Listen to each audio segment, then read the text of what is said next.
Slow decisions massively slowed down my progress in business. It almost took me 10 months to reach 9K a month. And this wasn't because it was so hard or because I was stupid. It was just because I was extremely slow at making decisions. And today I'm going to help you prevent making the same mistake. And I'm going to be sharing with you a model I have created that allowed me to hit 9K a month 2 times in 3 months when I understood this. So it must have been around the start of 2022 when I got started with my first marketing agency, as I'm sure you might have heard of before, the SMMA business model. And I had this narcissistic ego, which was very confident that I could make it big very quickly. And ironically, what ended up happening, it still took me about 10 months to hit 9K a month. So yeah, why did it take so long? Well, it was because of 2 things. The first one is that it took me ages to decide on things. So I could have a decision to choose a niche, choose a specific offer,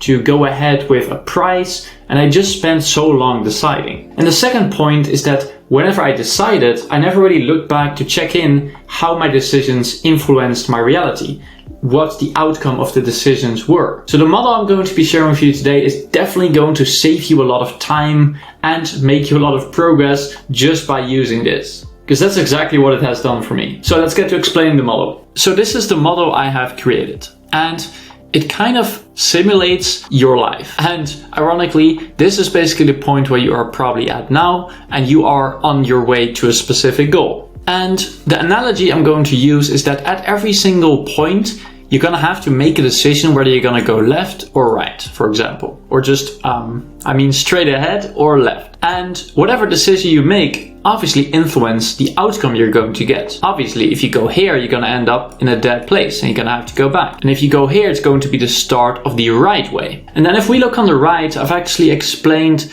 the kind of things you're going to use in order to move forward. Because obviously everyone in this earth has a specific amount of energy. And simply said, this is not how it works, of course, but every 24 hours, your energy is replenished. That also means that, for example, the difference between you and Elon Musk or Jeff Bezos is not really the energy that they have or like the specific traits they have. It's not really the energy that they have, but it's more so what they do with that energy that leads to them getting financial success. And obviously there are ways to get more energy, which I will cover on my channel as well. But simply said, everyone has the same amount of energy and it replenishes every 24 hours. And the cells which I'm going to be using to explain this are either physical or mental.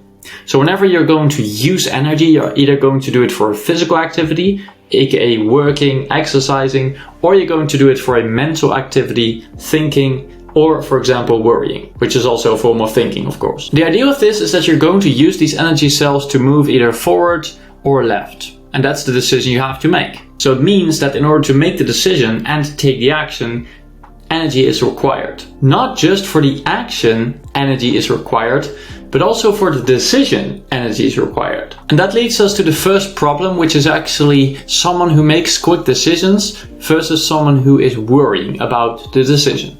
And I'm going to be using these comparisons a lot. So the idea of this is that someone who's able to make a quick decision uses most of their energy in order to actually move forward.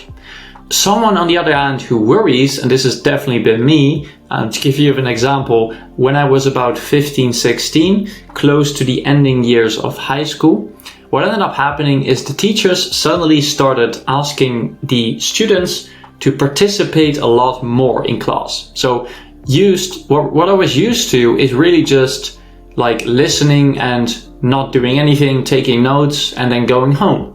What ended up happening later in high school is teachers suddenly started asking for participation.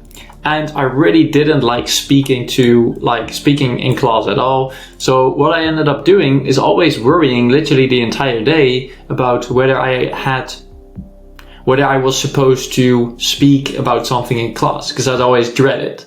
So yeah, I never really ended up getting sort of picked to speak in front of class very often, but it did cost me a lot of energy. So that's the first point with this. People who make quick decisions are able to channel their energy into action versus the people who worry.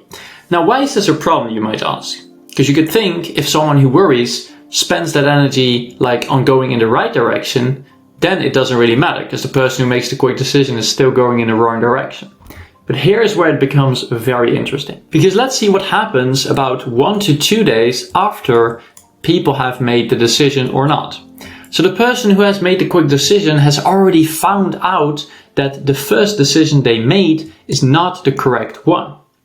That allowed them to go back and use more energy to find the right direction. Whereas the other person who spent about 5 energy chunks worrying now has used 5 energy chunks to get ahead. However, because this person has been worrying for so long and took 1 to 2 days to even get started, they now are facing the exact same problem as the person who made the quick decision. Well, the reason this is a problem is because the person who spends their energy making the quick decision is able to find out what the incorrect path is much quicker.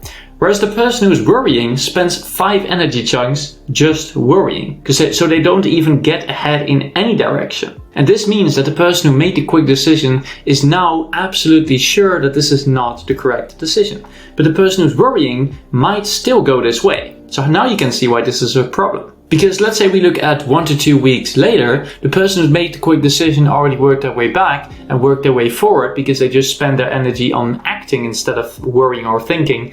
And the person who spent all of their energy worrying now has discovered how to finally take action, but it doesn't mean it lead them in the right direction. So you see that even the person who actually worried is going in the same direction as the person who made the quick decision. And maybe to make this model easier, these two are obviously the same person. I will get to this in a second. And one of the people who's very big on making decisions quickly is Cardone. You might be familiar with him. And he gave this seminar or talk where he talked about the importance of making fast decisions. And his case study, so to say, was that he bought a Gulfstream, which is a $50 million plane, in 9 days. And he said that the person who sold him this plane mentioned that people usually take about 9 months or 9 years even to buy a plane like this, because it's a very big purchase. But Grant made it in 9 days. The reason why he did this, as he explains, is because whenever you are making a decision, you're kind of unconsciously allowing people to make that same decision as quickly as you too. So this allows you to not only find the right way faster, as I've just explained, but it also allows you to take advantage of this in persuasion. Because if you spend big money on courses, creators, coaches, mentors, then other people are going to spend big money on you because you have done it yourself. Think about this. If you never donate anything to charity and you start a charity, why would you expect people to donate to you? And that leads me to my next point, which is that even the most successful people fuck up. For example, Napoleon. He actually, of course, you might be familiar with him if you have paid a little bit of attention in history class. He was actually very successful in battle. Then there was a tricky situation where he wanted to make peace with Russia. Then there was a conflict and Napoleon basically decided to invade Russia. What ended up happening is they lost about 500,000 soldiers in the process. Then we have Chris Webber, who was a basketball player in the game of Michigan against North Carolina. And the final sort of score was like 73-71, if I remember correctly. And usually during those final moments, what happens is sometimes basketball players ask for a timeout. So that's what Chris Webber here decided to do. He decided to ask for a timeout. But the interesting thing is that he didn't have a timeout.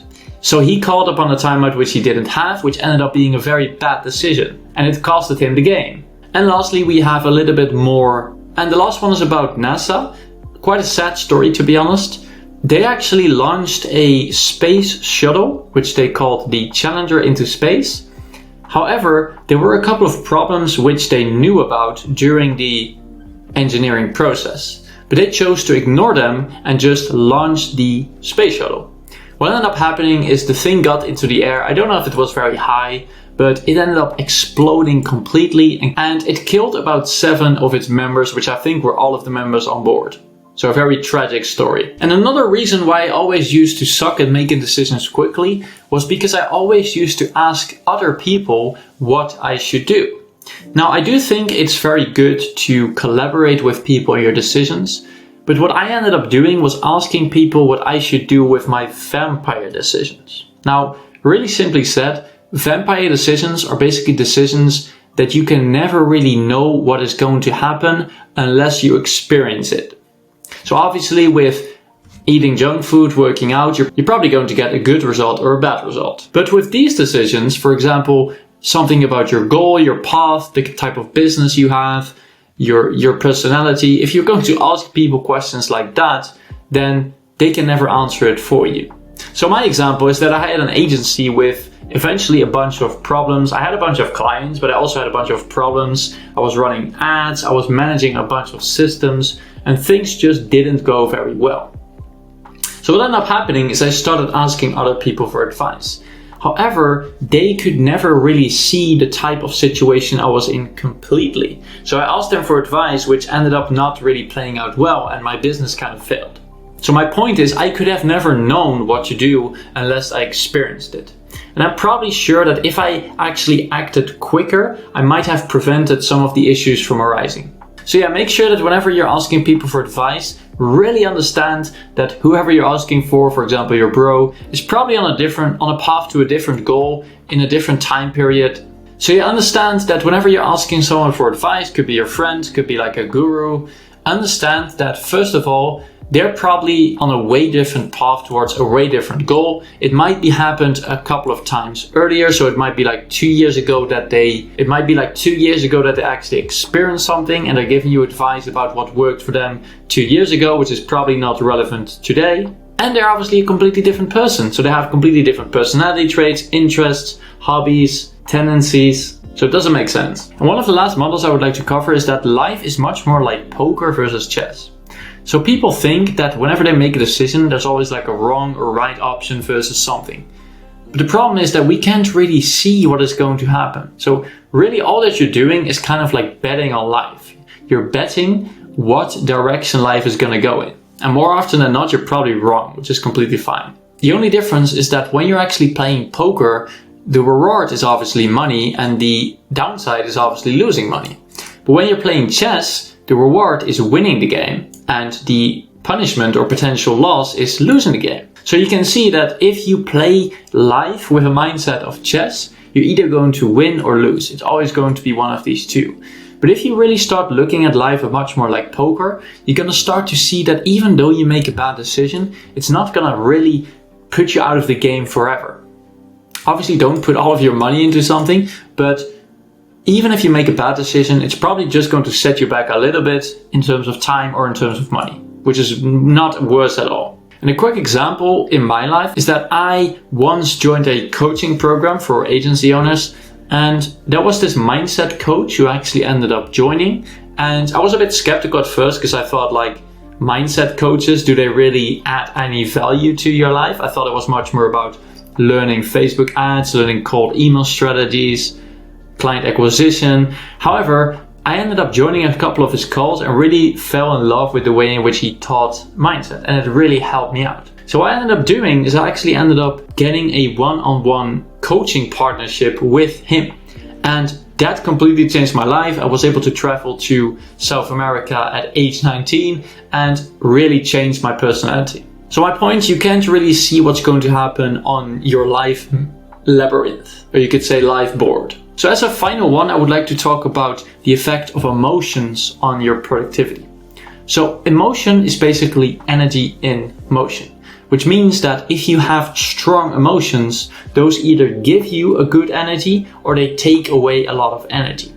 And what ends up happening if you don't decide on something, and I got this from Napoleon Hill from Think and Grow Rich, is that, and one of my friends, is that if you actually don't decide on something, that indecision turns into doubt. So you really start worrying, doubting about the decision. Then what ends up happening is you're going to start fearing things, because now your mind is all over the place. I'm sure you have experienced this before when you are worrying about a decision or doubting about a decision, and your mind just completely starts going crazy and you're feeling amazing discomfort in your stomach. And this takes a lot of energy. If we compare these three, indecision already takes away about 1 block. doubt probably takes away about 2, and fear probably takes away about the whole thing except maybe 1 or 2 left. And obviously, if you don't have a lot of energy left, you're never really able to move anywhere at all. So you're just kind of stuck in the same place. And to be honest, that's even more painful than finding the wrong direction. And as an example, I once went to the gym and wanted to ask a girl out just because I wanted to challenge myself a little bit. And what ended up happening, and I literally could see this, is I did my usual calisthenics workout.